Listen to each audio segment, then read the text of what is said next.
Hello and welcome to the NBA Outlet presented by OTGBasketball.com. I'm your host, Nick Fay. With me, as always, Kory Waldron and two guests today, Jac Manuell and special guest Justin Hodges, assistant editor of Sea of Blue, also a Hawks writer. What's up, guys? Hey, guys. How you doing? You can find me on Twitter at HodgePodgeHoops. So main outlet to find all my writing. I'm excited to come here and talk Hawks with y'all today. Get into those DMs. Slide in, ladies and gents. Feeling this one's going to be hot and spicy. All right, and what we're doing today, we're starting off the NBA Outlet preview series. Our first team is going to be Atlanta Hawks. Before we get started, though, just a quick reminder, you can check out the show, all the previews, iTunes, Blog Talk Radio, OTGBasketball.com, Dash Radio, Google Play. But before we talk about the Hawks this upcoming season, we're going to look at last season. Obviously, 24-58, last in the East, a tanking type season, not a great offense, not a great defense. What were your thoughts on the Hawks last season? It was their first really bad season. They were a team that made the playoffs for a decade in consecutive years. They shipped out all the assets, so it was ugly for a good part of the season. There was a lack of young talent, but there were some high spots. There were some obvious low spots. Not a lost season. It was the first step in a building ground towards progressing something that's going to be a lot better. Bringing in Travis Schlenk, the general manager from the Golden State Warriors, was a very good move. He's a smart guy. He made the moves. He's made some questionable moves in essence, but moves that he knows are well thought out and moves that will make this team better years down the road. And so really, even though it was ugly last year, it was something that was necessary to progress onward. Yeah, piggybacking on what Justin said, I was literally probably going to say half the stuff that he said there. Been over probably been one of the more successful franchises, especially out east for the past decade, maybe decade and a half. The Budenholzer was fired postseason. Lloyd Pierce, who a former 76ers assistant, Lloyd Pierce is hired. I think if you're looking at it from a perspective of a win season and from what the Atlanta Hawks have produced in previous seasons, it's completely a lost season for fans. But at the same time, like Justin was saying, this is the first step in the rebuilding process. Travis Schlenk made mostly good moves, some questionable moves that we'll talk about, obviously. This was probably his sort of first step in making his mark on the franchise and as they go forward. But, I don't mind what they're doing. They're one of the sort of teams that last year, they still had their moments. And, when you have a Coach Bud style team, you're generally going to get a hard night in, night out, a team giving their all. But, yeah, it was certainly one of the least sort of watch teams, least entertaining teams for me personally. Yeah, this team was a dumpster fire at many points in the season last year. There were enjoyable moments. I think like John Collins, he was impressive as a rookie. Taurean Prince had some nice moments. But we kind of knew what this team was going forward, looking towards, which was tanking. So I'm not overly surprised. As you guys both mentioned, this team was really good a few years ago when they had the Paul Millsap, Al Horford, Kyle Korver, and Jeff Teague kind of forefront. DeMar Carroll, Mike, come on, don't leave me out. Well, my fault on the young Dennis Schroeder. But now we're transitioning to a point of rebuild, which I'm sure we're going to go into further in depth. Yeah, you guys pretty much nailed it. The Hawks, obviously, when a team buys out their vets around, the trade deadline of Marco Bellinelli, Ersan Ilyasova, kind of sends a message you're going to tank, a lot of losing. But talking about positive things, what was the highlight of the Hawks last season? It could be a player, a certain style of their play, a coach. What was the highlight of last season? It was definitely John Collins. The value, what they got from him, picking him with the 19th pick in the draft, what he's able to do, advanced stats, really loved him. Even if his points per game are really like any of his base averages seemed a bit lower, not as exciting or impressive. When he was on the floor, he made a great impact. And just to get a steal like that, without even with a fringe top 20 pick, it was a really good thing for the Hawks. It was a really big positive, just because, in terms of how the team was constructed last year, that was the main bright spot, along with him and Taurean Prince. But yeah, definitely John Collins, the biggest bright spot, because this is a guy, and if you watched him in the summer league, just how much he's improved, you can tell this guy is going to be an extremely good player for many years down the road. Hopefully those years with the Hawks. And it's just exciting because, he is really the way he can grow is a really prototypical build for a big, because he has the athleticism, he has really wing style capabilities with his ability to attack face up, and he's a growing guy, growing jump shots. He's expanding it to the 3-point line, as you could see in summer league. So definitely, of all the things that happened last year, all the few good things that happened last year, John Collins was definitely the top. Well, come on, Justin. December 23, the Dallas Mavericks, Migos, Gucci Mane, and Lil Yachty are sitting courtside. How is that not a highlight? But in terms of John Collins, I think for me, I'm going to piggyback and give you all rookie second team. He was 7th in the league in field goal percentage, 10th in effective field goal percentage, and 8th in the league in offensive rebound percentage. Those are elite numbers for a rookie, for any player, let alone a rookie. All the things that you said, were awesome. I know Nick and I were a little bit salty that our boy Jared Allen didn't make it, but I think he was certainly well-deserving, John Collins, to make one of the rookie teams. And yeah, Taurean Prince showed some nice offensive strides. I think his defense has a little work going forward, but he did play all 82 games, one of the few players to do so. So he certainly was a consistent piece throughout the year. But yeah, they also had a couple of nice wins, against the Pelicans, the Spurs, the Wizards, and the Celtics later in the year. But other than that, there were few and far between, I guess. Yeah, I think for me, kind of what you guys have said, is John Collins. He's probably the highlight. Obviously, when you're starting a rebuild off, he was the first kind of younger piece of this puzzle going forward. He showed signs that he can be around here long term. I think Prince has made a decent case for himself. Obviously, we know Schroeder's gone.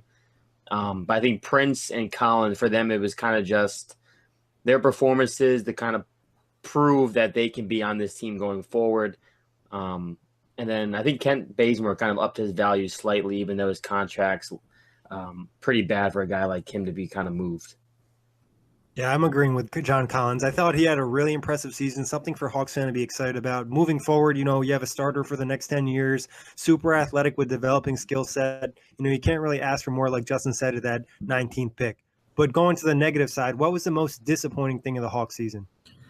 The lack of development from Dennis Schroeder at the point guard spot. Going into the season, he really needed to improve in several areas, primarily being an effective defender and upping his efficiency. He was a guy that was always touted as a good scorer, but would he be able to be efficient enough from the outside or efficient enough in general to sustain himself as a starting point guard? And last year proved that he really wasn't able to do so. And if he had been he was thrown into a lousy situation, admittedly, when he first became a starter. There were some things he couldn't control, but in terms of just his effectiveness and his efficiency as a player, just was not much improvement from the first year as a starter to the second year as a starter. And if he had improved in those areas and had been able to sustain himself, it could have led the Hawks to make probably some better moves than the ones they made to really fill out their roster, instead of picking Trae Young to sort of replace him a month before they wound up replacing him, and that was replacing him for a first-round pick by taking on Melo's contract. So definitely not getting as much from Schroeder as they had hoped when they signed him to that 4-year contract was probably the most disappointing thing of last year. Yeah, piggybacking off the Schroeder thing, Justin, he actually ranked 6th in the NBA, creating, assisting, or scoring 17.2 points per game out of the pick and roll. So he had moments and he had areas that I think he was quite good at that were overlooked. But I think overall, and also he was, I believe, second in percentage in plays run on isolation, only behind James Harden. So we know his sort of skill set. We know what he's good at. But outside of those sort of maybe 2 areas, scoring, essentially, he was certainly a bit of a sieve. But for me, though, I'm going to go a bit broader. The Atlanta Hawks were quite clearly the lowest attendance team in the NBA. Our Nets, I can't probably talk too highly because the Nets weren't far behind, but they averaged only just over 14,000 attendees per game. I've seen in recent days, in recent weeks, that they're changing concession prices. I mean, if I was living in Atlanta, I'd make the most of that because I think there's times you might see Quavo and Takeoff there, and I think that I wouldn't mind seeing the progression of Trae Young, Kevin Huerter, who we'll talk about, all these guys, as well as John Collins. I think that that should grow, and I think maybe as well, low key, we'll talk about Jeremy Lin, but that sort of injection might give them some new life in terms of bringing in a new fan base. But yeah, for me, it was the fact that there was just no attention on them. They were almost an afterthought when it came to sort of NBA storylines. Well, so last year, Justin, on this preview pod, I predicted the Hawks to win 19 games. Yikes. So I'm disappointed that I was wrong, and the Hawks won more than 19 games. Credit, that was only because of Mike Budenholzer. Yeah, you're probably right. Put in Jason Kidd in that, you get like 15 games. Yeah, right. They're well below the 19 mark. So I guess kind of what you guys have said. I think Schroeder was obviously in a shitty situation. I mean, the team around him, you can't really expect much from the guy, but he didn't elevate that team any further. I guess for me, it's a mixture of just having some guys who you were kind of – I mean, they got rid of Jeff Teague in hopes Dennis Schroeder was going to be the next guy, and obviously, as we know, that's not going to be the case. So I think that's probably the most disappointing thing for me as well, is just the fact that they had kind of pushed the team in the direction behind Schroeder, and obviously they had to change plans, but it wasn't that hard to move them and get rid of them. Yeah, and on the Schroeder front as well, I think there was definitely attitude and locker room concerns for him, kind of influencing the younger guys. He's got off the court stuff, right? He's got a domestic charge or whatever. Got a felony assault charge living on his head. It's been on him for about a year now. And that was really one of the main things that held back his value when it came to trading him, and why it took so long to trade him, because along with everything else we've said, he had that looming over his head, and we really don't know what that's going to end up being for him, or if he's going to end up really suffering much for it. But yeah, it's definitely a little bit of off the court stuff, and there was really no solidarity towards locker room issues, if there were or weren't. He's never seemed to be a guy to have really bad personality when it came to teammates and stuff like that, but definitely could have been. Yeah, and I think, when you're doing a young team, you're trying to build up the culture and you bring in a new GM, new head coach, you just want everything to be kind of smooth. Also, I guess maybe somewhat disappointing, not really on a big front. I mean, maybe they could have got a second-round pick for Bellinelli or Ersan Ilyasova, buying them out. Obviously, a rebuilding team can always use picks. But moving on from last season, talking about this year, obviously this is a rankings. Our writers at OTG came up with these rankings, all put their votes in. Hawks are our first team, so they're coming at number 30. Do you guys agree with the Hawks being ranked the 30th team in the NBA?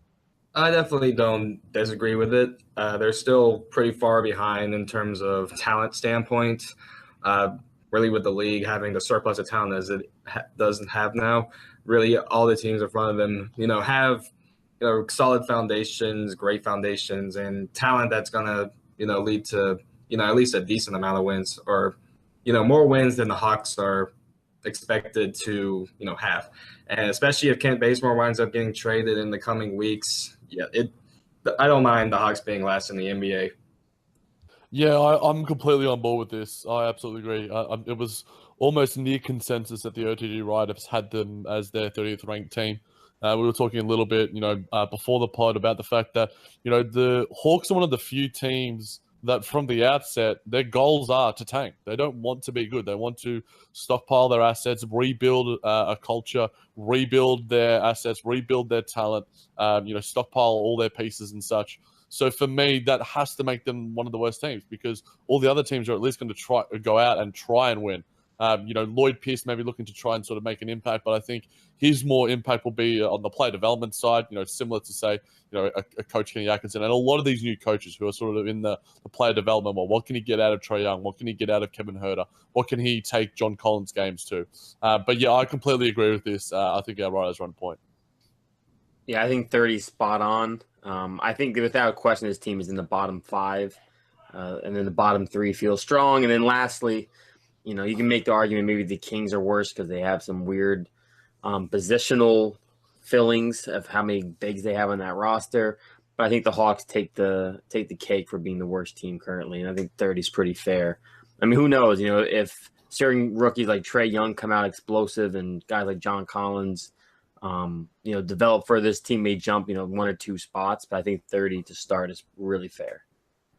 I think Jack was pretty spot on. The fact that we know the Hawks are tanking, I think 30 makes the most sense. For these other teams around the league, you're not really sure if they want to go full-out tank or they're trying to compete. In a team like the Kings, they don't have their pick next year, so they're more likely to try to win games. So we would all as a fair ranking for the Hawks, right?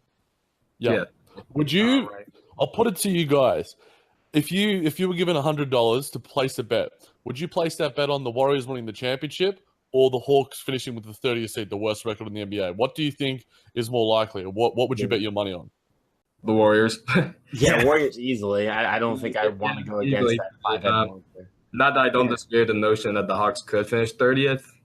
It's just really like you were saying, there is a chance that they could move up 1 or 2 spots. I do think at least their starting lineup is decently constructed to where they could steal a few games, especially how they're built to really be a 3-point shooting team. They could probably steal a few games, here or there that they maybe were not supposed to win. And so maybe, like I said, maybe the Kings, the Magic, or one of those bottom-dwelling teams could possibly fall under. And it's the Warriors until Kevin Durant leaves. And even after that, even with how great the West is, it's just not happening. Yeah, I 100% agree. I think the fact is, like, you even could say maybe the Warriors get an injury, somebody's out for the season. Most of us would still predict them to win it all. And then one of the bottom 5 teams that are, just above the Hawks, they get an injury, they'll probably fall underneath them. So I think the Warriors are more of a lock. Yeah, I'm a little higher on the Celtics. I don't know why.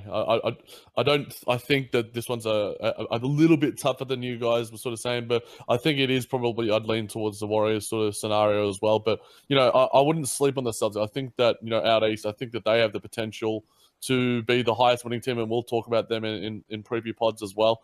But yeah, I think, that because there's a lot more variance, like you guys were saying, with teams like the Magic, the Kings, the Bulls, even other teams around that mark, the Suns.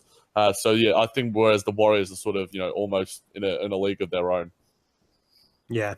Moving on from there, we're going to talk about new additions. First, we'll start with the new head coach, Lloyd Pierce. He's been coaching the NBA since 2007. He's been known for player development, as Jack mentioned. He's been somewhat mentioned as similar to Kenny Atkinson. What were your thoughts on the Lloyd Pierce hiring? I thought it was a fantastic hire. Like you said, he is a full-on developmental coach, and you saw what he was able to do with Philadelphia, with the young guys they have. He's a well-respected coach from what I've seen in the NBA community. LeBron James has given him props in years past. Several other well-respected people have given Lloyd Pierce their props. I think he's going to fit in really well with what Atlanta's trying to build. This is a guy that Travis Schlenk obviously likes because he's basically the one that handpicked him when they were looking for a head coach.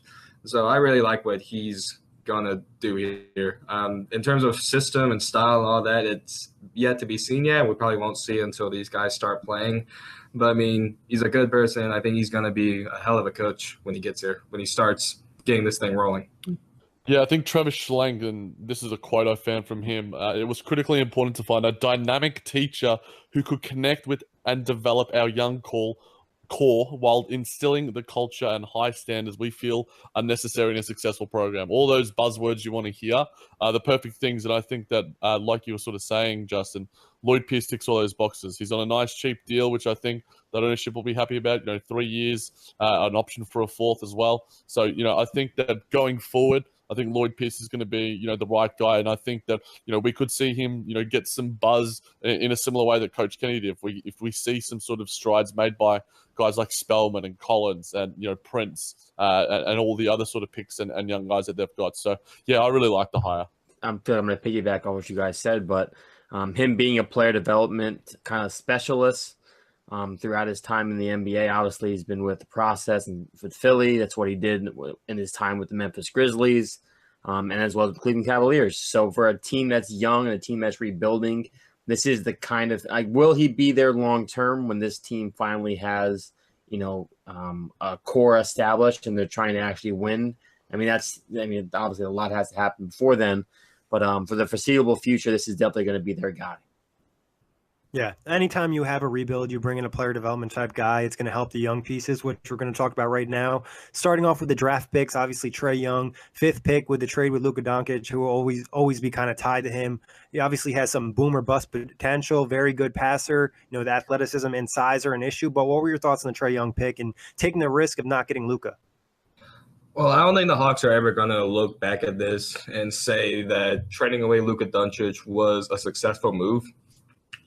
If you follow me on Twitter, if you followed my writing up till now, you'll know, I was a huge Luka stan going into the draft. And when it happened, it was pretty heartbreaking for me and for a lot of the Hawks community. But the olive branch that gets extended from that is picking Trae Young fits the mold that we're going to be a high-volume three-point shooting team, and that's what we're going to build this team around. That's what they did with picking Young and Herter and Spellman, all guys that can shoot, basically getting away all the guys that couldn't shoot that were on the roster last year and building the team that they have now around, all guys that can really spread the floor and shoot. And so when he picks Trae Young and he's now the point guard of the future for this team, you're doing it because he was by far the best three-point shooter in this class. And, obviously his passing is exceptional too. If you watch them in Summer League, you could really see that clearly. It's a good pick. It's a marketable pick in terms of just what was brought up earlier, the Hawks not being a really big, not being a team that was talked about much, being very low in attendance. I got like Young, who dominated as much as he did in college, who has Quavo talking about all the time, how about she loves him and stuff like that. It's very good for the market of the team and for getting more fan investment towards the team. And so in all that regard, I mean, at the end of the day, as long as he doesn't hugely bust, and I don't think that he will, I don't think he'll be exceptional to start. I don't think he'll have a group. By the time his career is over, we're going to look back and say that he was a good pick to start off really the tank. Yeah, I think the Trae Young pick is a pick that could make or break your job as a GM. I think being a sort of under the radar sort of team, one of the lesser market teams like Atlanta, Memphis, all those sort of teams, you're better off taking those flyers, because if it turns out, then, it's a franchise altering sort of decision, like you were sort of alluding to there, Justin. But he was one of, despite his up and down summer league, he still averaged 17 points, nearly 7 assists. His field goal percentage wasn't great at 38%, but, we saw all the signs that we were talking about, that elite passing. I think his passing is better than his shooting, to be honest. I think a lot of people that are in the know probably think that as well, but, everyone sort of sees the flashy shooting that he had in Oklahoma. But yeah, I think that he was a bit of a reach personally, but I heard some people who had him as high as number 2, number 3 in some of their mock drafts. So it depends on what you value. And I clearly see, like Justin said, that Travis Schlenk is sort of building a Warriors sort of style team here with the capable shooting, which is where the league is right now.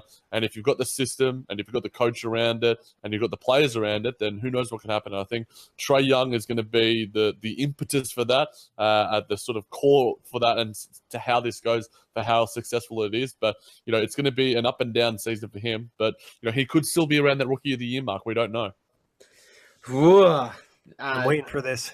Yeah, so this trade was, first off, terrible, as you guys have mentioned. They missed the mark on this. They're going to look back at this, and they're going to have tons of regrets when the GM is looking for a job in the next 4 years. Yikes! Trae Young, and I've said this before, Justin, hold on. He's going to be out of the league within 6 years. I think he's going to be a bust.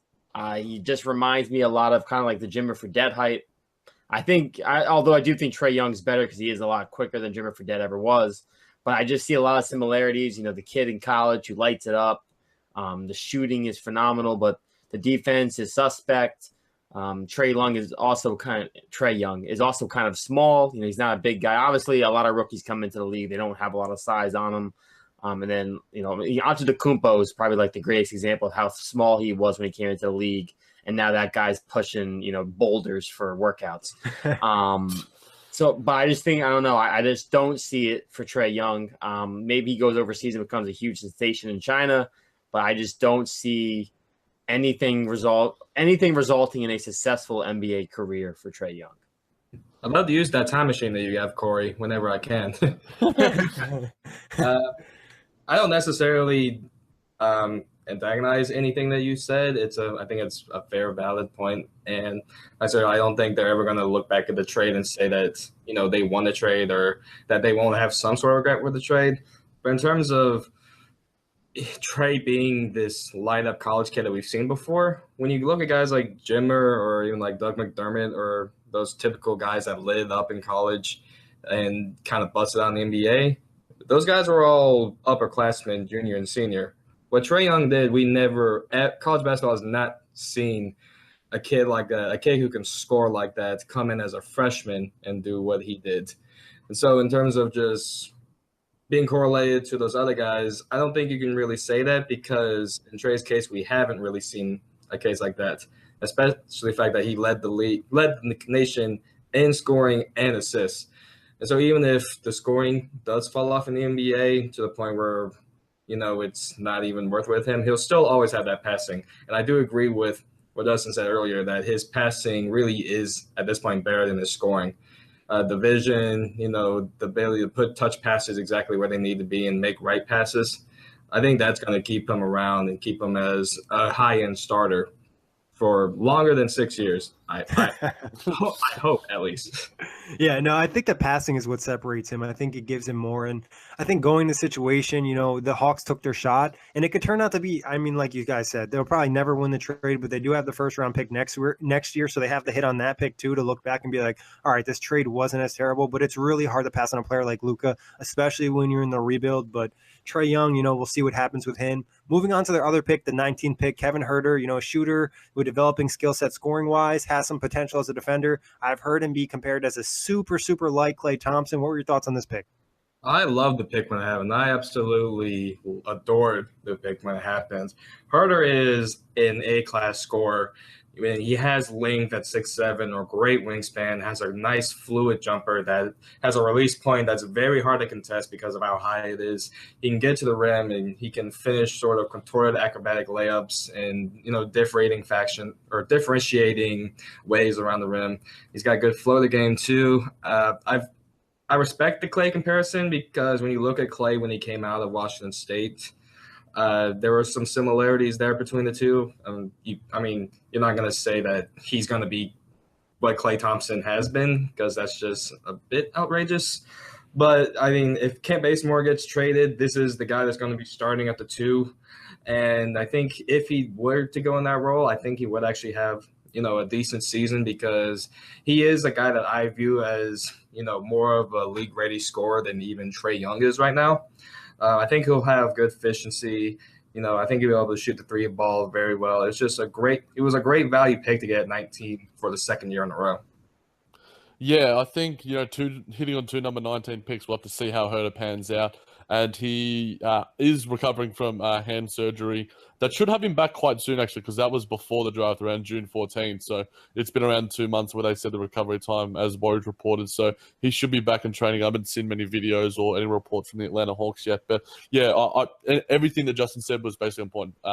He has some really good potential, and I like the sort of tandem with him and Trae Young. I think that's a really nice young nucleus. I think Kevin Huerter's going to have to get in that Klay mold, sort of what you were saying there, Nick. He's going to have to become a very good defender and quickly.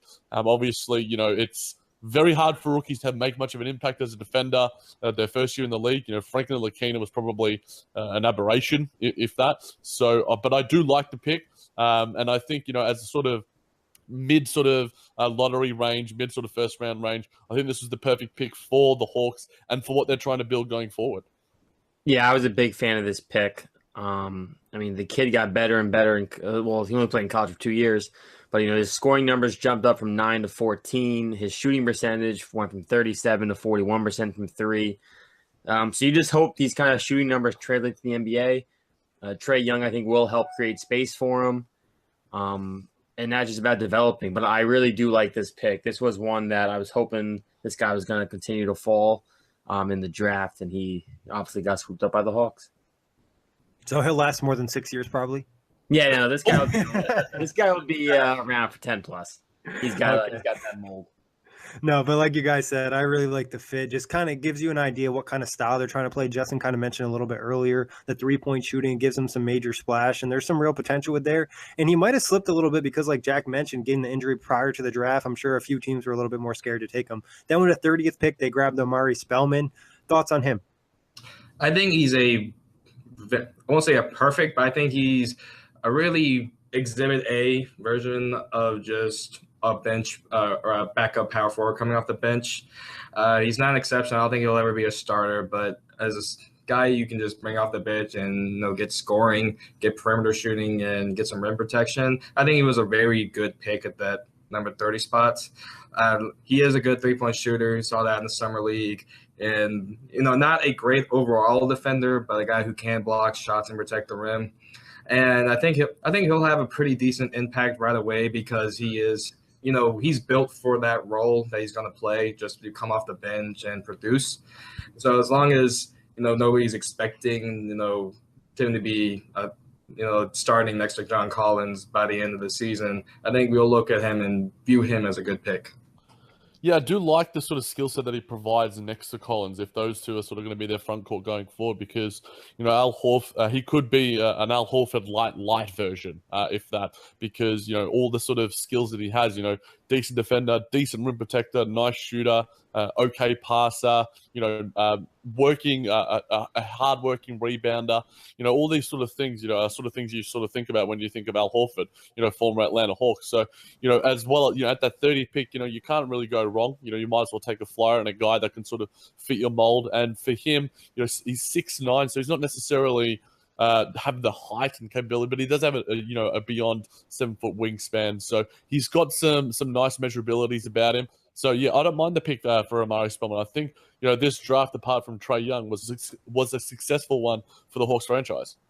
I mean, Spellman's a good pick. Obviously, he's coming off a national title with Villanova. He was also the Big East Rookie of the Year. I like this pick. It's a guy who's been around a winning culture, a winning environment in Villanova.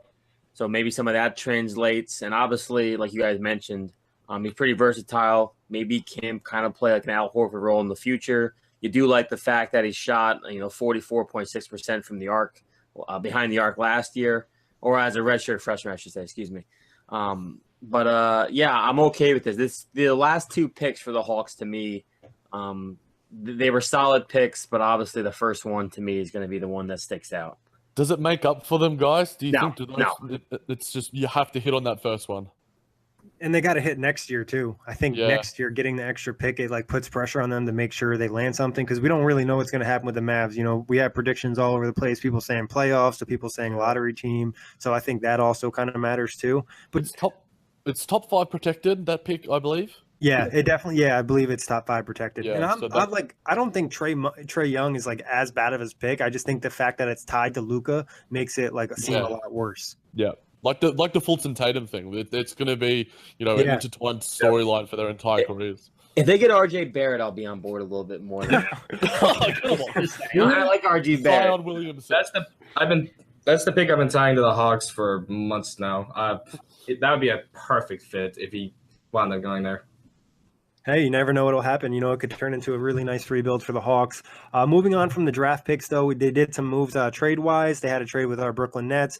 Jeremy Lin to the Hawks. Obviously, the Hawks got a future second-round pick, a future pick swap. I think Jack told me it was going to be like a 6th grader or something along those lines. But what were your thoughts on Jeremy Lin going to Atlanta?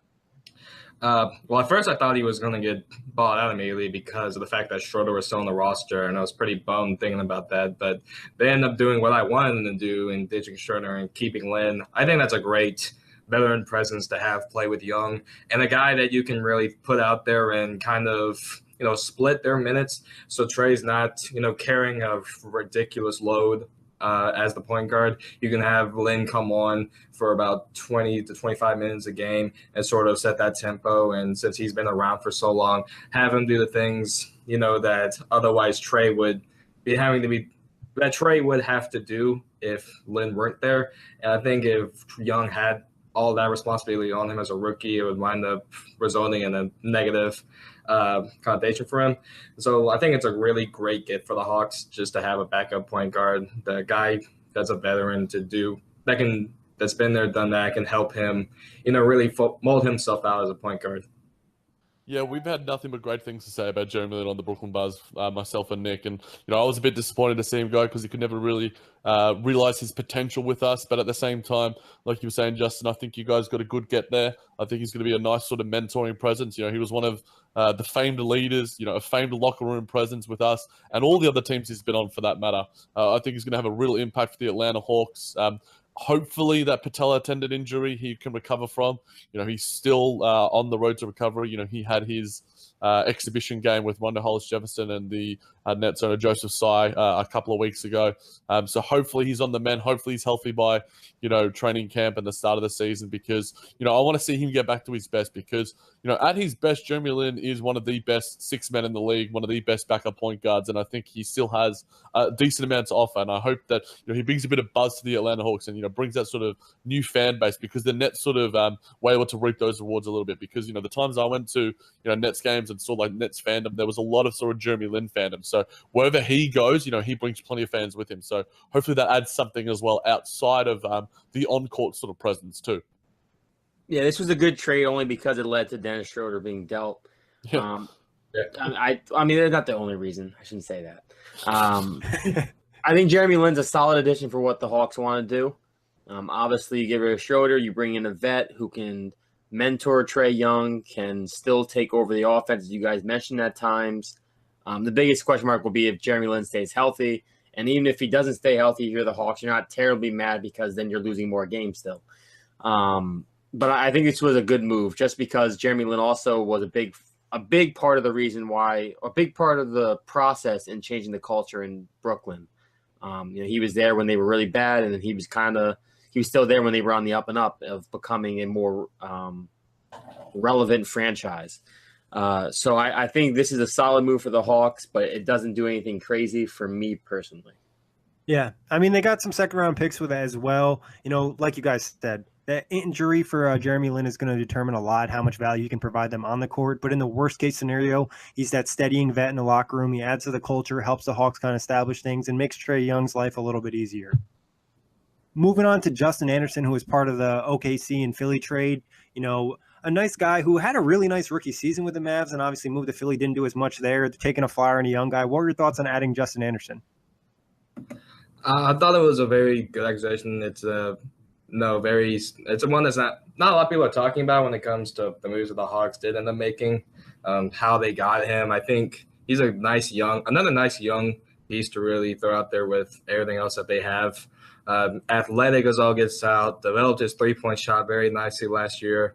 I think he's just going to be a good fit. It's a good opportunity for him to get a good load of minutes, get a really good opportunity to show what he can do, and maybe at the end of the day he'll wind up being a fringe starter or a guy you can potentially move again for some more assets. But you can't fault getting good, young, talented players, and that's exactly what Justin Anderson is. Yeah, he's worth the flyer. I think the Sixers lost. They sort of had this sort of glut of all these sort of pieces. What are they going to do? They had to get rid of Timothy Luwawu-Cabarrot as well. They had to get rid of him, ship him off. So I think, the Justin Anderson acquisition is a nice one. Really good energy. From what I've heard, he is a great sort of locker room guy as well, despite being, still relatively young. Really sort of friendly dude. Gets along really well with everyone. And I don't think he's going to, hurt the sort of chemistry. And I think he knows he's going to have a point to prove. Being sort of shipped around a little bit, Dallas, Philly. He didn't get that opportunity in Philadelphia. Hopefully Lloyd Pierce gives him somewhat of a chance in the rotation this season in Atlanta, because I think he has some, tangible skills that can add value to an NBA team. I think his highlight with the Hawks was probably not with the Hawks, with the Sixers, or probably when he almost fought Wade in that first round. Yeah. Probably the first thing that comes to mind when I think of Justin Anderson. Yeah, I mean, it's a solid move. Another young kid, he's going to be entering his fifth year in the league. Hopefully he can develop his game a little bit further. Probably going to be a backup wing to Prince. I don't dislike this move, though. I think it's solid, especially where the Hawks are going direction. Getting another young asset, like you guys mentioned, is never a bad thing. Yeah. Anytime you're in a rebuild, taking a flyer on somebody, and it's good for Justin Anderson too, because he has an opportunity to kind of prove himself. I believe he's on an expiring contract, Jeremy Lin as well. So for the Hawks, there's not really much to lose with these trades. Players don't work out. They can buy them out mid-season or let their contracts expire. If you had to guess, which guy do you think is more likely to be traded this season, Jeremy Lin or Justin Anderson? I'd probably go Jeremy Lin, but it's going to be if Jeremy Lin can stay healthy enough that he shows some value. Like sort of, I think Justin alluded to a little bit earlier, he could even get bought out at the same time. If that sort of means he can go to a playoff team possibly. He was rumored to some playoff teams as well. There are teams that still need a point guard. I think Jeremy Lin can be a fringe starter as well. But yeah, Justin Anderson, I don't think he could get traded, because but at the same time, he's young enough that they'll want to see something from him, and I think they'll give him, 82 games possibly. Whereas Jeremy Lin, we know what he is; he's sort of established himself. Whereas Anderson has yet to realize any of his potential. Yeah, I think Justin Anderson would be a guy that the Hawks would rather keep out of those two for a longer period of time, just because he is still young and there's still a lot of potential upside for him to really prove himself. And the fact that they're going to be contenders that are going to need a backup point guard that could use what Lin brings to a team. And so I would definitely say Lin's the more likely to get shipped, even though I hope it doesn't happen, because then they wouldn't really have a backup point guard. Then that would be, a bigger mess. But, yeah, definitely Lin. I think if both are healthy, Jeremy Lin makes the most sense from a value standpoint. I think you can flip Jeremy Lin for probably some kind of more of a value of an asset, whether it's a pick or another young player coming back. So I would have to say Jeremy Lin. But I wouldn't be surprised if Anderson got more calls, especially if, like we said, if Jeremy Lin doesn't come back from that knee injury, maybe if he loses a step or whatever the case may be. Yeah, definitely something to keep an eye on, too. Obviously, the Hawks are looking to get as many assets as they possibly can. Moving on to free agent signings, probably I would say one of the more surprising – I don't want to even say more surprising since we saw so many surprising signings in free agency, but a surprise, Vince Carter signed with veteran minimum with the Hawks. I was ecstatic. Literally jumped out of my seat when I saw that signing. Best move they made all offseason, and I really have no idea how they pulled it off. Me neither. Not complaining whatsoever. Vince is an exceptional addition, just because how he is, just because he's Vince Carter. Great locker room presence. He'll be able to help the young wings that they have. He'll just. It's just you don't look at that signing and really. There's nothing bad about it. It's just a great signing to make. The only bad thing would be is me crying at the end of the year when he's playing his last game and they finish 18 with 18 wins, and he's like coming off and like, oh, this is the end for me. Like, I would have loved to see him get a ring or at least get one nice little playoff run. But I'm not complaining about it. I love the signing to death. Yeah, I'm wondering what was sort of said to him in the free agency pitch that made him. I mean, it's sort of like, look, maybe it was just like Lloyd Pierce and Travis Slank saying, look, we're not the Sacramento Kings, and then that's just like what sort of got him out of there. I believe Vince said that he went there because he wants to play. Yeah. I think all the other teams he talked to say he wouldn't really get minutes. I think he said that he wanted to go to Atlanta because he would get an opportunity to get some more run on the floor and, get more minutes before he hangs them all up. He would still be behind in the rotation of guys like Taurean Prince, Kevin Huerter, Kent Bazemore, but obviously he will see some time. And I think, we sort of saw him play some time in Sacramento as well. But, obviously with all the additions that they've made, it seems less and less likely. But, yeah, I think his value is going to be made the most off the floor. Vin's sanity is back. Vin sanity, Lin sanity, Len sanity. All the sanities are in Atlanta right now. It's going to be fun. It's like sanity or something. Insanity. I would have liked to see Vince Carter ring chase, but I guess you have to respect the fact that he'd rather play, right? I think it would be cool, the fact that we're going to probably still see Vince Carter at the age of 40 playing, 15 to 20 minutes a game, which isn't much, but, still Manu gets it done at that kind of rate. Seeing him rev up the engine for maybe a 40-year-old dunk for Atlanta is going to be kind of exciting. What's the over-under on what he scores? Does he score over 15 per game? What are we at right now in the over-under for Vince Carter with the Hawks? 10. Yeah. 10 maybe at much. Maybe 7 or 8. I know I saw somebody say like 20 a game. They got a time machine. I know it's August and we need hot takes, but this is one that's on fire. Concept with the hot take marathon, mate. Yeah. I wouldn't complain. He will turn 42 this season. His birthday's in January 26th, so 42 in January. I mean, so the Hawks need to sell tickets. Vince Carter averaging 20 a game. Yeah, and I mean, he'll sell some jerseys as well. Like, I'd love to get like a Vince Atlanta jersey. I think that'd be pretty sick to add that to the collection. Think about that before you say it. Oh, come on, man. Just because you hate everything that the Atlanta Hawks have done over the past That's not true. They had Al Horford. I love Al Horford. But yeah, I mean, it's just Vinsanity, maybe. I mean, he's just one of the most likable guys. Despite his time in Toronto sort of being tarnished somewhat, he's rebuilt his reputation to become one of the more likable characters. Him and Dirk, they're going to be plenty of sort of storylines relating to them. But hopefully, this isn't his last year. And if it is, we see some highlights from him, like you were saying, Kory, a couple of dunks. Bring back Vinsanity for the dunk contest 2019. Yeah, that'd be awesome. I think just, if you look at the Hawks in terms of like a locker room and marketability, you look at the Jeremy Lin edition and the Vince Carter edition, and even Trae Young in terms of marketability, that kind of helps them a lot off the court. These moves don't necessarily help them a ton on the court, but in the locker room and with the marketing and trying to sell tickets, adding a player like Vince should definitely help in that area.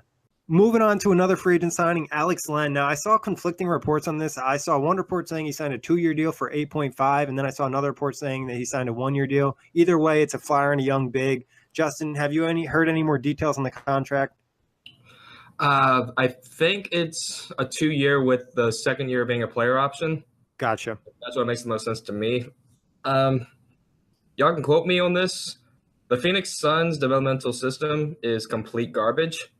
Oh, so getting Alex Len, I'm not saying he's going to be a stud in Atlanta, but he is. It's similar to getting Justin Anderson. It's a young guy. He was picked high in the draft when he came out. He's got upside. Maybe in a new system with better coaching and all that stuff around him, could get to better production. I don't think he ends up being a starter because I think Dwayne Dedmon's already proven himself to be the starter in that role, and obviously you're not going to bench John Collins either. But, I think Atlanta will be a good place for him to really restart everything for him. And, I don't think we'll look at it as a great signing or really a memorable signing, but it's a good little experiment to see what you can do with him. Yeah, I mean, I don't hate it, but the thing I do hate is the fact that if it is a 2-year, $8.5 million deal with a player option and not a team option, I mean, I'm sure those details will come out soon enough. Who was going to give that money to Alex Len in the first place? Like, really, he would have got the vet minimum, maybe somewhere around that range. Give him 2 years around that. We got Ed Davis for 1 year at the mid-level exception. It just doesn't make a lot of sense. There's just a lot of these moves that Travis Schlenk has made. Some of them have been good. Some of them, home runs. Some of them, you get the third base. But some of them are just, head scratching. And this one, for me, is one of them. I think Alex Len is worth the flyer. He was a former lottery pick. Never really realized any potential whatsoever in Phoenix. But, he might get more of a run here in Atlanta. He is definitely behind Dwayne Dedmon. I think people sleep on him a bit. He had a very solid season. But, he may be shipped out, by the time the trade deadline is around, and he might get bought out, he might get traded or whatever. And maybe that means Alex Len ends up starting alongside John Collins, or who knows. But, yeah, maybe Lloyd Pierce works his wonders. I think that's the best we can hope for. I do agree with you. Schlenk has made some questionable moves, and I've said numerous times growing up, and excluding the Dennis Schroeder trade, I don't think Travis Schlenk made any trades that you could look at and say that he won or that they were really good value trades whatsoever.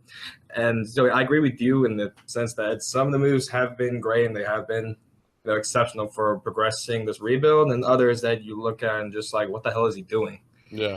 Yeah, I mean, I don't actually dislike Alex Len. Defensively, obviously, there's a lot of question marks. Last year, he did shoot a career-high 56%, whatever that means on a crap-ass Suns team. But, when you're looking... Yeah, right? Yes, that's what I'm made for. But when you're on a rebuilding team, I think you made a great point, Jack, about Dedmon. Dedmon likely could be moved. I mean, that deal isn't crazy. It's a friendly deal. He wanted to be moved as well, didn't he? Am I mistaken in saying that, Justin? Sorry?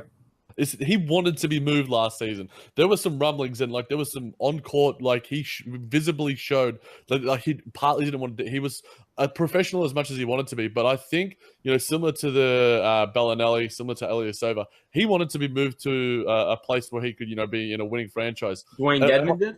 Yeah, I'm pretty sure that I don't remember anything like that.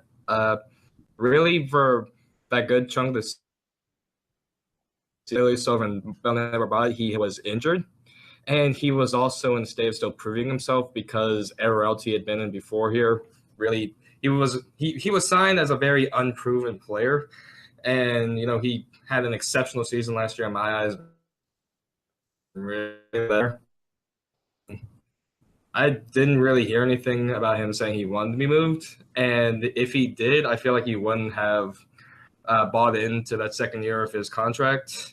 But you may have heard something that I didn't, and if he doesn't end up getting moved, I definitely see it happening just because he is a high value young center that a contender or a playoff team could really use. Yeah, the trade deadline, the Sixers showed some interest, so I knew I wasn't, just throwing out just wild hot takes. But I think, yeah, like it's going to be interesting to see what his season's going to be like. He's sort of an outlier in terms of this rebuilding sort of thing. He's still young enough, but he's not sort of a franchise piece going forward when they're looking to challenge for the playoffs. I mean, I think he's a perfect complementary center. Just being able to shoot threes, being able to be an exceptional pick and roll defender, to be a great roll man in the screen roll game. No, I want Atlanta to keep him for as long as possible. Yeah, I think the one thing for that, they probably might look at the timeline and be like, yo, where are we at? Can we get good value for him? What is the team going to send us? I don't think they'll give him up for nothing, but if somebody's offering a solid asset, they might take it, especially having Len there, who could be a solid big. And like you said, things in Phoenix just didn't really work out. There was some confusion at times, how many minutes he was playing, is he rotation? He was dealing with injuries. So there's a chance that Len could really pop off in Atlanta as well. But moving to the other side of free agency departures, looking at the trade front, they got rid of Dennis Schroeder and Mike Muscala in the same trade. What are they going to lose getting rid of these two guys? Or gain. Obviously, Schroeder is, it's a guy they invested in. Like Jack said, they traded Jeff Teague with the mindset of Schroeder being the guy for the foreseeable future, and that just didn't work out. And the fact that they're having the in return they had to pay $28 million to Melo to make that trade work out is a little bit of a bad taste left on the tongue, even though they did get a first-round pick and wound up getting Justin Anderson out of that. I mean, I'll never say Schroeder is, a bad player in that sense. I think he's a bad starter, but, he's was a guy, a high-volume scorer. He was always great going to the rim, exceptional physical traits, very underrated passer. I think Jack brought up some very nice assisting, facilitating stats in terms of how he played last year. Also, you're losing a veteran and a young piece that, you invested a lot in. With Muscala, same kind of case. He was there for, a good few years.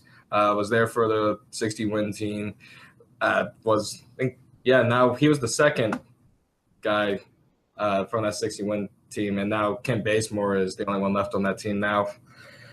He's a good perimeter shooter, doesn't really offer much on the defensive end, but, a guy that Hawks fans really liked, and when he played, he was, a guy it was like, all right, he's decent. But outside of just, just them being veterans and guys that were on the team for a good while, they weren't offering much for the future of the team and for the rebuild. And so trading them is just something you look back on and say, it had to be done. Yeah, I'm going to provide a Kory-like hot take here. Dennis Schroeder, for me, will be most remembered for that horrible orange blotch in his hair. Like, it's just, I don't, like, as much as he had highlights, and I mentioned those stats and stuff, he's one of my least favorite players. He would always do something against the Nets as well, which would always, irk me as well. He would always, get up for us, which always made me, annoyed because it's one of the few games that we could have won over the past couple of years. But, yeah, I think getting rid of him was, valuable in the sense, whether it was valuable enough to sort of, buy out Melo, as well as that sort of protected first round, and we don't know what that is going to turn into in a couple of years' time. But at the same time, there's value for both sides in that sense. Muscala, I think, the only thing he provides, like Justin said, is perimeter shooting. And I think, the fact that it was dealt to the Sixers as well, seems like the Sixers have a thing for Hawks cast-offs, Bellinelli, Ilyasova, Muscala. Dedmon could be next, who knows? I don't know, with Schroeder, I think we'll always remember him dropping 41 on the Jazz while they were in the thick of the playoff hunt. That was awesome. Not much other than that, though. Yeah, I think the plus side, if you're the Hawks, the fact you got rid of Schroeder and the issues that come with them, Muscala is just kind of like the fill-in. The negative is you had to pay Melo, all but like $2.4 million of his contract, because then the rest got picked up by Houston. Did you see? Did you guys see that LeBron tweeted like he had the best, like his tweet about Melo's time in Atlanta when they put out the jersey? They put out, I think the Hawks Twitter page or Hoops Up or whatever put out a tweet of the Carmelo Anthony Atlanta Hawks jersey, and like LeBron responded. I got like 40,000 retweets. It's like, man, that's the most memorable time of your career, bro. It was very funny. Yeah, so I mean, I like this trade a lot for the Thunder because they got a sixth man out of this deal. For the Hawks, though, it's just this was giving the keys to the city and the team to Trae Young. And I think another thing in the Schroeder aspect of getting rid of him, they got rid of his contract for the next 2 seasons as well. Not only is he on contract for this year, but the following 2 seasons for $15 million, which isn't a terrible deal. But just when you're a rebuilding team, having cap space is an advantage. Taking on bad contracts to get more picks always works out. And both guys, like you guys kind of mentioned, weren't going to really move the needle and make them a franchise-changing move.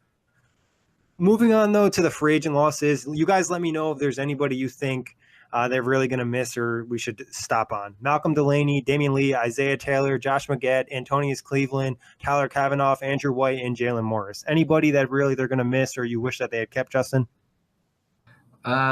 I mean, some of those guys had very nice games for the Hawks last year. Damian Lee, Isaiah Taylor were both decent contributors while they were here off the bench. It was good. It was fun to see young guys that I liked in college, that I watched in college. Delaney was a guy that spent a couple years overseas, then came over for 2 years and really started as a backup point guard. They were fun guys to watch, to see get an opportunity and to show what they can do. Damian Lee wound up with the Warriors. That was great for him, obviously. But it was really nobody that we could really see being brought back or guys we were looking at like, hey, we really need them back on this team just because they were unproven guys who really just were picked up to fill out the roster spots.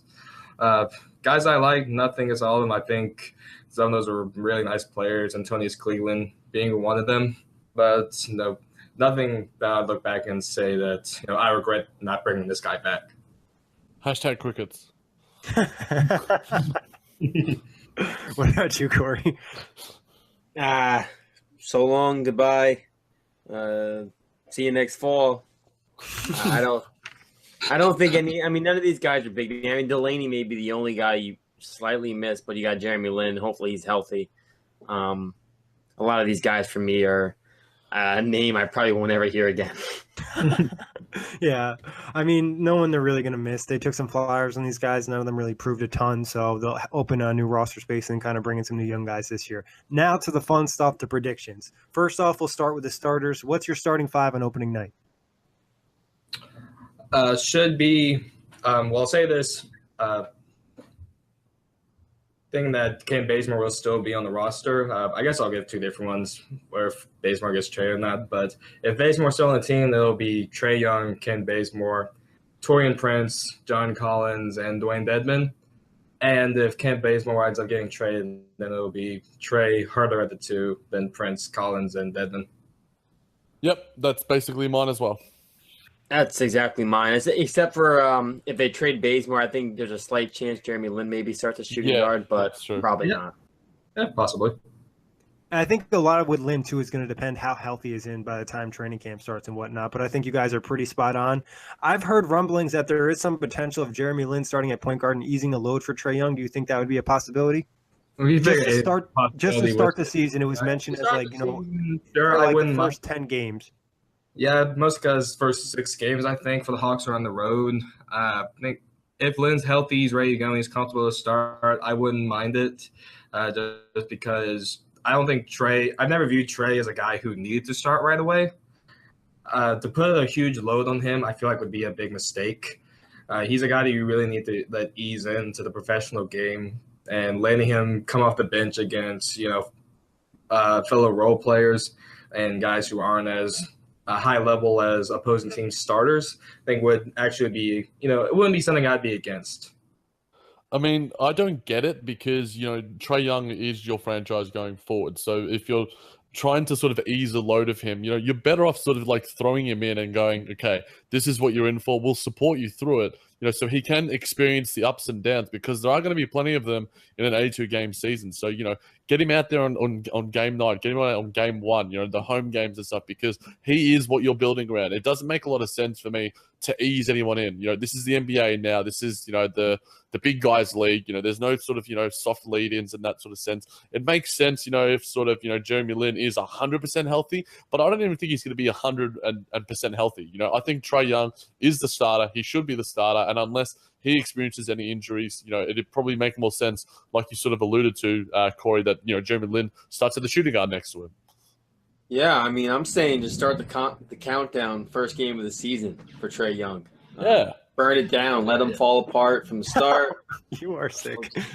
No, I think all right, let me get back to being serious. Wait, Kory, before you keep going, what Kory reminds me of whenever we do like these podcasts, and I love the hot takes, the meme where it's like the house is on fire and then the guys and the person's looking at the camera just smiling? That's just Kory every day of the week for me. I'm the dog. I'm just like, yeah, this is fine. This is yeah, I think for the Hawks, what makes the most sense is to start Trae Young off the gate, even if I think he's going to be a failure. You drafted him for a reason. You traded away Schroeder. Jeremy Lin is supposed to be the guy to kind of take the pressure off of him, not to start the game and have Trae Young be the sixth man off the bench. I think for the Hawks, you might as well let that young core start. Put Collins out there, put Young out there, Prince if you keep Bazemore or whatnot.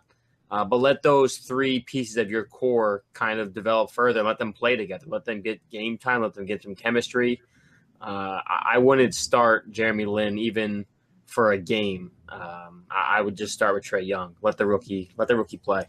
I think Jeremy Lin won't be 100% if he was. I could see the mindset. It would remind me something going over to another sport like the NFL when you draft a rookie quarterback and you don't start him right away. You start him after four games. You kind of let him ease in and kind of take that pressure off a little bit. And like Justin mentioned, he'll be on the road. So I see that as a possibility, but I really doubt that Jeremy Lin will be 100%. And we really don't know what type of player Lin's going to be coming off that patella tendon injury, as Jac mentioned earlier. So there's concern if I put my money on to be Young, but I wouldn't be completely opposed to Lin either.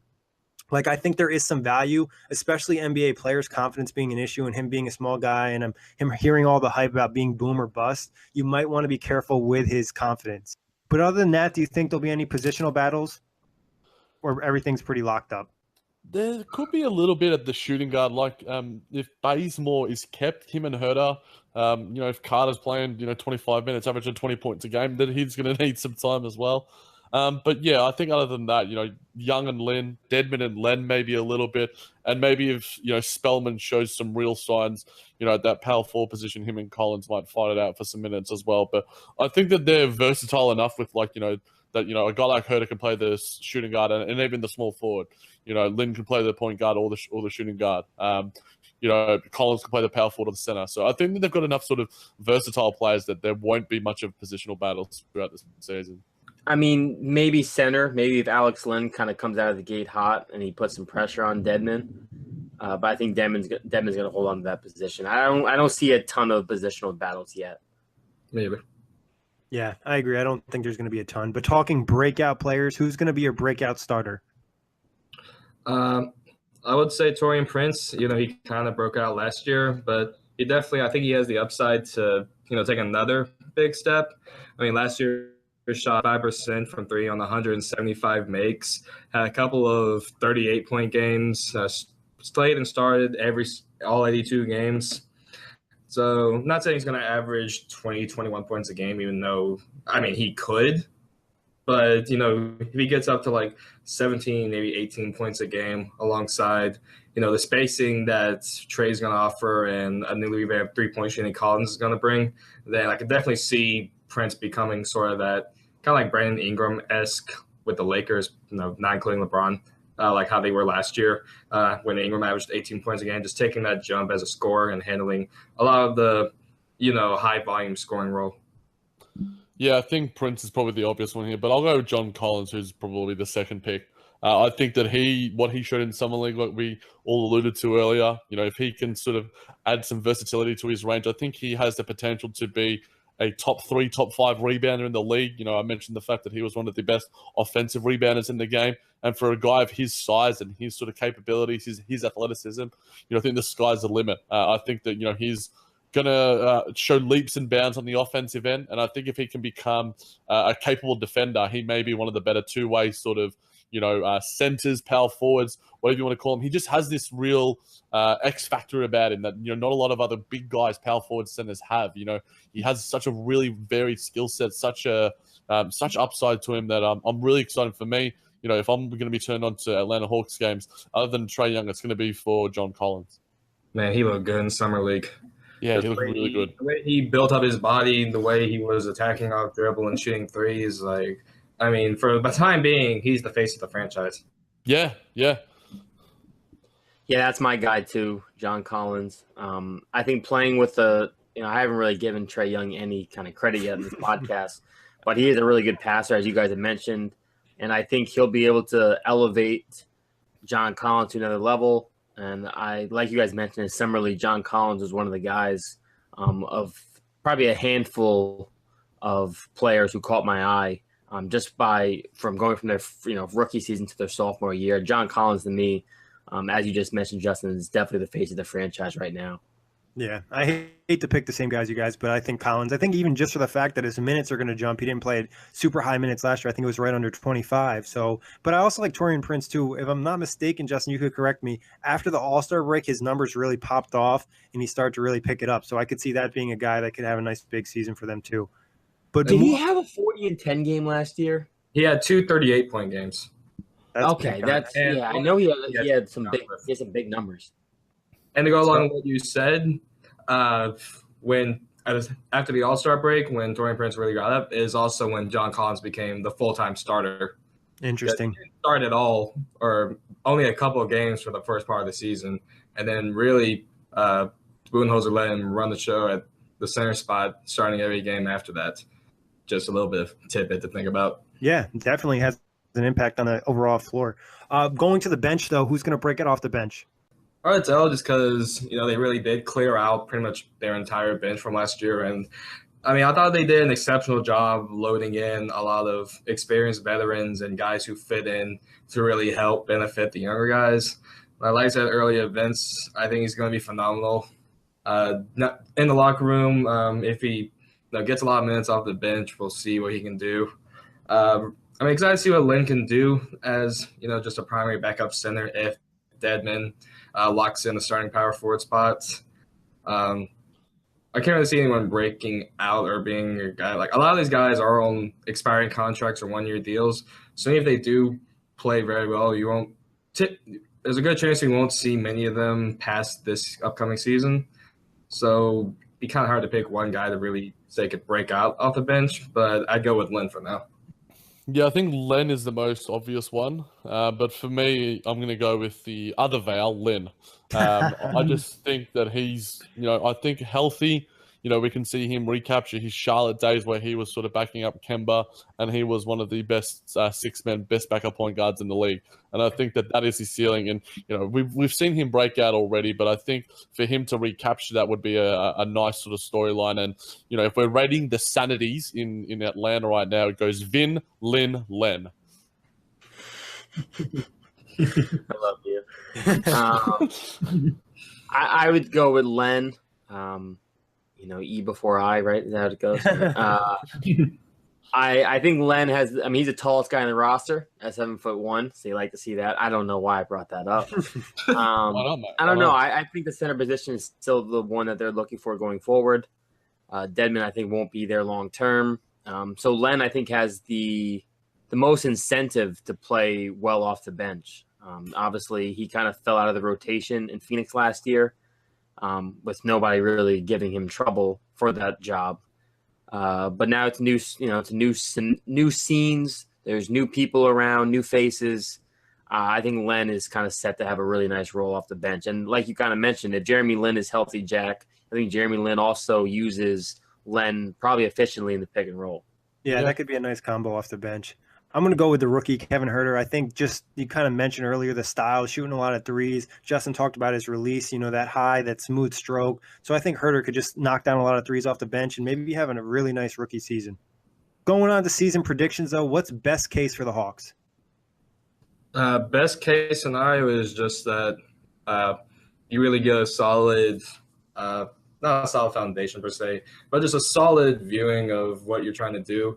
You're saying this guy that we're going to be this mini version of this new version of the Warriors. So you're going to want to see great flashes of three-point shooting. You want to see Trey, even if he's not shooting that great a percentage, to at least, look comfortable and look in rhythm with a lot, to see him running the offense, to see the other guys, build themselves up as good three-point shooters.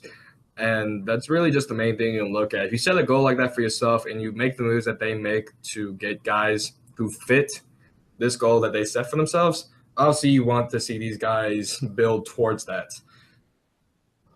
Yeah, I mean, we always, sometimes whenever we did these previews, it'd be like their best case is that they get the number one pick. And that is probably what they would be looking for. Yeah, The 2019 class is looking to be a little bit weaker.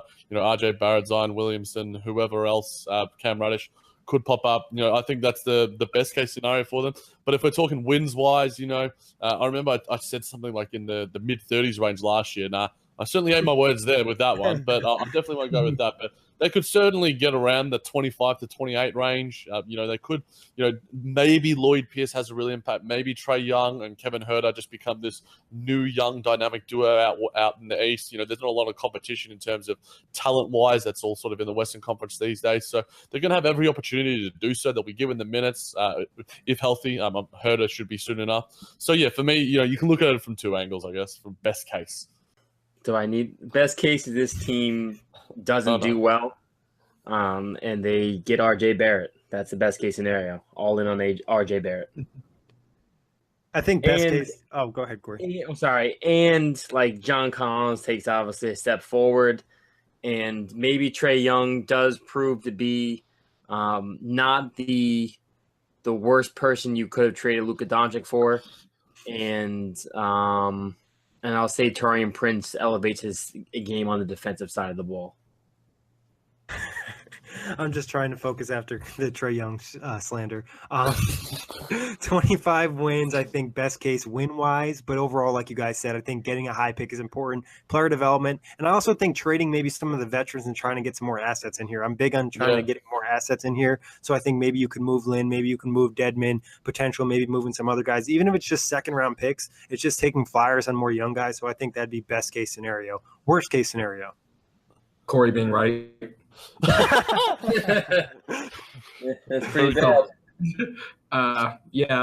Honestly, if Trey looks so bad to the point where you can immediately say that this was the absolutely wrong move to make, then I don't know, it could really doom the franchise, because as we brought up earlier, the attendance and the fan investment just is not there right now, and it has not been there really for the past few years, or for the better part of this decade, really.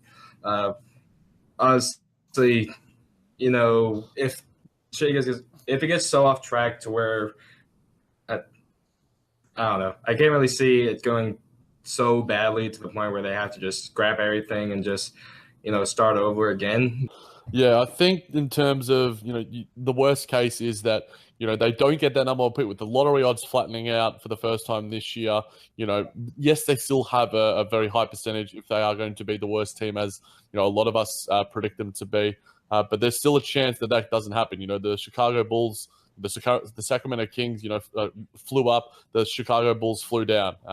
So there's always, that chance with the lottery. I think, the number one thing is that, obviously Kory's right. Trae Young ends up being a bust. Kevin Huerter, is injury prone. Amari Spellman doesn't end up being an NBA ready player. He doesn't lose weight. He doesn't buy into Lloyd Pierce's system. And, Travis Schlenks, all of his moves are maybe the worst case scenario is that Luka Doncic becomes Rookie of the Year and Trae Young doesn't even make an all-rookie team. There's so many different scenarios that I'm sure Kory will be dreaming about. We have to have some type of like bet on here that if Trae Young wins Rookie of the Year or he's a bust, like Kory has to do something. Or He's we got have to to he's got to like streak naked somewhere. I mean, how about this? If he finishes like top 5 in Rookie of the Year voting, I have to Top buy 5. Trae That's Young. very wow.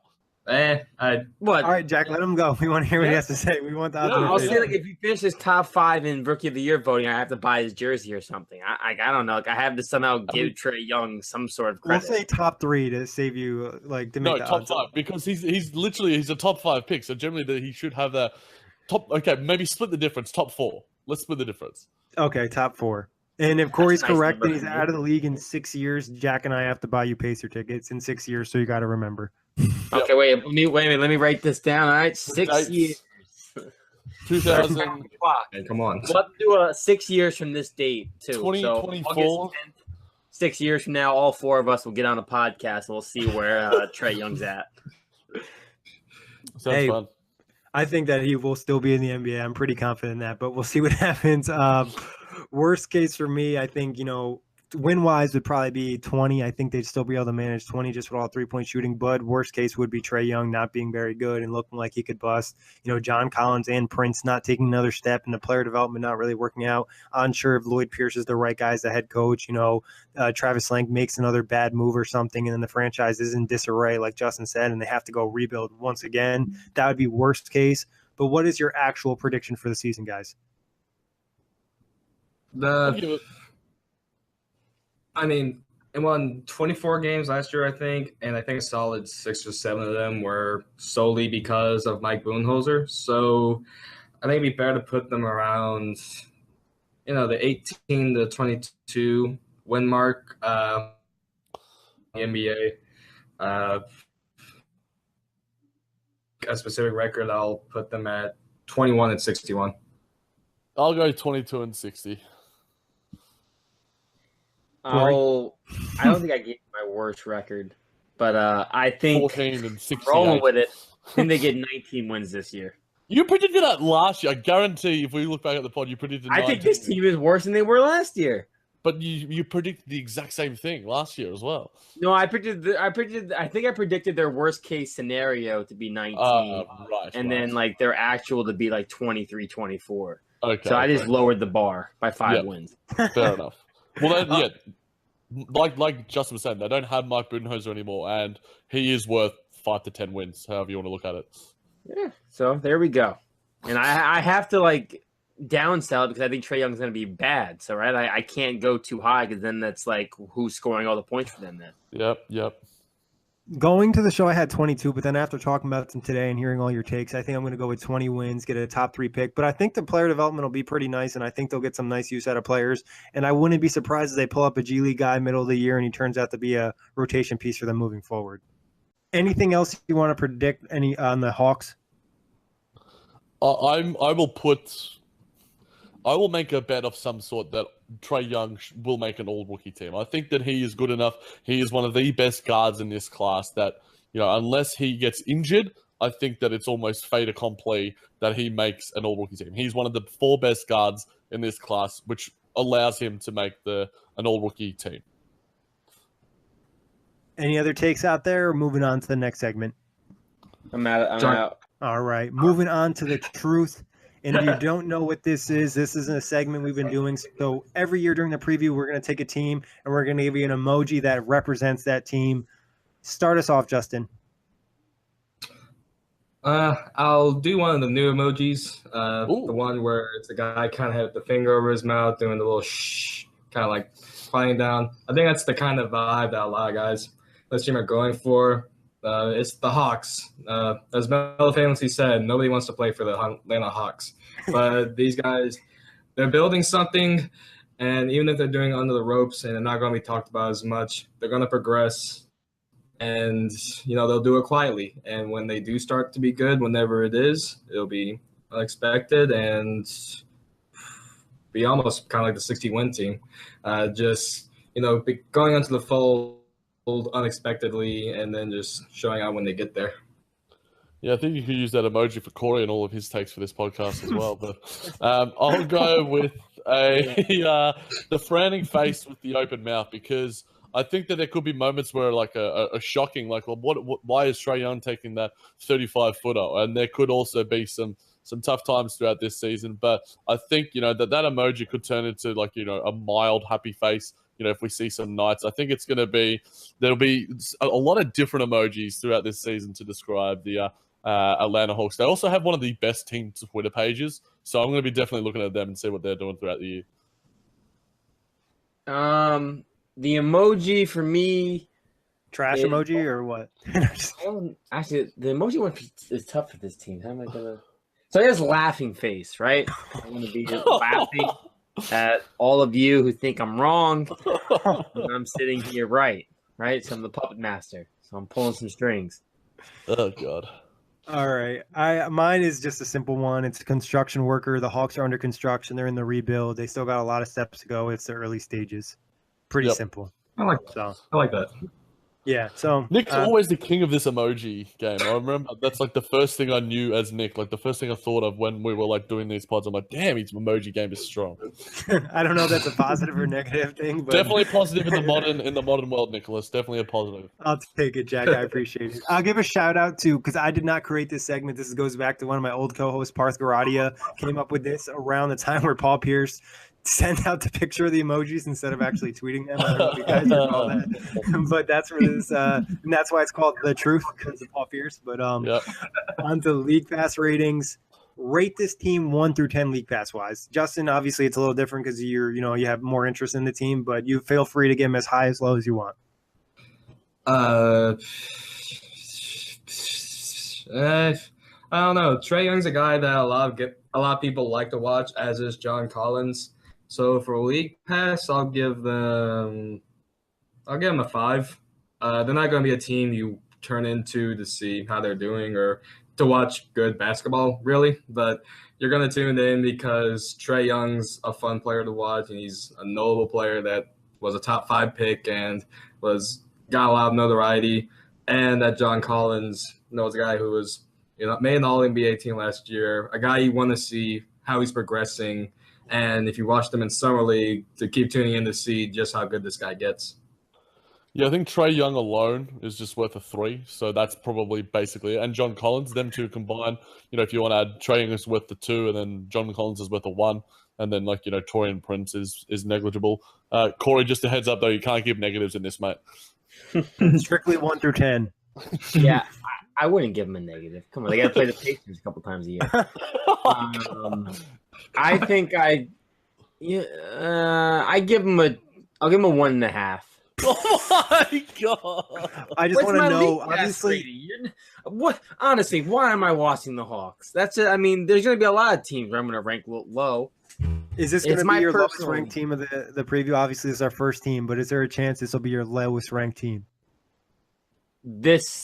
No. Oh, wait. Nah. It'll be close to the Kings. It'll be close to the Kings. I'll say Justin's 2. about to hit him with a block after this. I'll say 2 because John Collins, maybe I'll swoop him up on my fantasy basketball team. I do play FanDuel, so maybe I'll have, a couple of the guys, like Kent Bazemore, just a little bit of everything on the roster. Taurean Prince won me some money last year, so maybe like 2.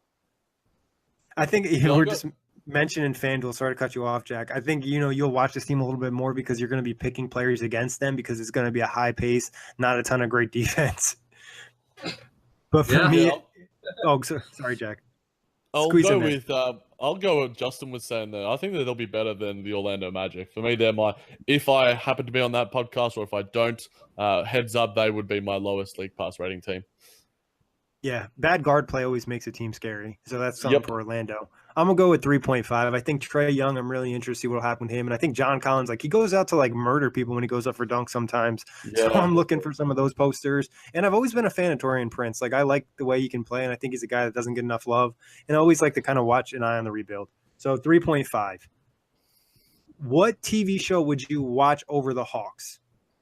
Obviously, we all are following the NBA, writing about basketball, podcasting, and whatnot. So we're going to watch basketball, but in a hypothetical situation, what TV show are you watching over the Hawks? Or in Kory's case, what TV show are you watching over the Hawks? I don't know. I watch a lot of TV, and it's hard to choose. I don't know if I'm scrolling and the Hawks are playing some like the Warriors, and I know nothing good's gonna happen. I don't know. Would say The Office, but that's too easy to pick because it's an amazing show. True. Thing of like the worst show that I'd watch over a Hawks game. I don't know. You'll have to come back to me on that one. Yeah, this is probably the toughest question of the show. Well, I will go with the fact that, I'm always watching the TV show Atlanta over the Atlanta Hawks because Donald Glover is an absolute genius, and that show is one of the best shows of the past half decade. But if we're talking about, maybe repeats of shows, old Entourage or old, Louis episodes, or, I think that an Atlanta Hawks game is a bit more exciting than an old Man episode. So maybe those sort of shows, but yeah, I mean, we love our basketball, and it depends on Kory would probably watch Teletubbies or Bob the Builder over these things. But I'm excited to hear. Let's not forget that I'm an NBA lover here. Okay, my standards aren't that low. I don't know. If I'm scrolling and I see Archer on my TV and it's a bad game, I might just watch Archer for a minute. Yeah, that's true. Ooh, see, I like to hear that. That's a good show. Is it me? All right. The show I would watch over the Hawks. So it's hard because I gotta save 28 of these, right? Yeah, this gets really difficult towards the end, and you have to pace yourself properly. It's harder for you guys. Yeah. So I'm gonna go with Friends. I actually don't like Friends. I liked Friends when I was growing up, and I rewatched it last year, and I realized how much I'm just not a huge fan of that show. But I would probably watch that over the Hawks. #1 stream show in the UK, guys. Come on. Yeah, I feel like Friends is definitely super overrated. My girlfriend watched it, and I agree with Kory on this one. Yeah. I was going to pick the same one as him, but, I'll switch it up. I'll go with Quantico, a show that I actually kind of liked, but now I don't really like it because it just kind of fell off. What's that? It's with the FBI, and it's all the trainees, and then all this, there's just a ton of storylines, and it got too crazy. Just not believable. Netflix, Amazon. Yeah, it's on Netflix. It was it was on TV. I think it's still on TV. It might have just got canceled though, so that kind of explains a lot. Yep, makes sense. The Atlanta Hawks won't be canceled as much as Kory wants them to be. I like that we had the same TV show for the first one, Nick. All right, guys. Anything else Hawks wise you'd like to get in here before we get out of here? The Hawks aren't as bad as Kory thinks, and they aren't as good as what the best fan, as the 20-point per game Vince Carter fan thinks. They're somewhere around them. They're somewhere around the middle, as much as we all have enjoyed ourselves this podcast. All right, that wraps it up. And yet, like I said before, you can catch a show on iTunes, Block Talk Radio, OTGBasketball.com, Google Play, Dash Radio, YouTube. Follow the brand on Twitter at OTG Basketball. Let us know what you think. We'll be dropping previews for the other 29 teams. Big thanks for hopping on, Justin. As always, Jack and Kory, great talking to you. Of course. Have a good one. Peace out, knuckleheads.